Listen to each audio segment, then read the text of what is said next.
Hi అండి. Welcome to Shreya దేవల్ గాస్. టుడే వీడియో ఏంటంటే వరలక్ష్మి వ్రతం. నేను ఈ ఇయర్ చేసుకున్న వరలక్ష్మి వ్రతం ఎలా ఉందో చూడండి. నేను ఎవ్రీ ఇయర్ చేసుకుంటాను. సో, ఈ ఇయర్ కూడా చేసుకున్నాను. సో, నా దగ్గర ఆల్రెడీ ఇవన్నీ ఉన్నవే. సో, ఉన్న వాటితోనే నేను ఎవ్రీ ఇయర్ ఇలానే చేస్తాను.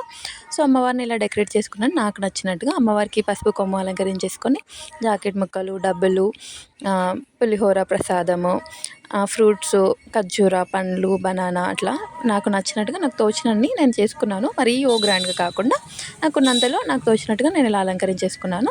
సో, ఎవ్రీ ఇయర్ ఎలా చేస్తానో అలానే చేశాను. కొంచెం సింపుల్‌గా, కొంచెం గ్రాండ్ లుక్ వచ్చేలా కాకుంటే నాకు సాటిస్ఫాక్షన్ ఉండేంతలా చేసుకున్నాను. సో, ఇలా అమ్మవారిని అలంకరించేసుకొని, పూజ చేసేసుకొని, ధూపం, నైవేద్యాలన్నీ పెట్టేసుకొని పూజ చేసుకోవడమే.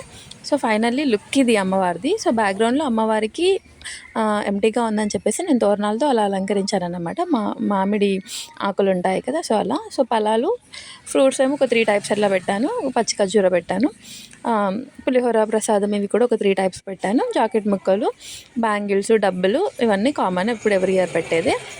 ఫైనల్లీ అమ్మవారి లుక్ ఇది. సో, అమ్మవారి ఫేస్ నేను ఆన్‌లైన్‌లో ఆర్డర్ పెట్టుకున్నాను. అది లాస్ట్ ఇయరే చేశాను. వాటికి స్టోన్స్‌తో ఇలా డెకరేట్ చేసుకున్నాను last year. So, every year అలానే పెడతాను. అమ్మవారికి పూల జడేసాను ఈసారి. చాలా అంటే చాలా నీట్‌గా పెట్టుకున్నాను. అండ్ నాకు చాలా బాగా నచ్చింది ఈ లుక్. అమ్మవారు చూడండి ఎంత బాగుందో. ఫైనల్లీ అమ్మవారి లుక్ అయితే ఇది. నేను ఈసారి వరలక్ష్మి వ్రతం ఇలా చేసుకున్నాను.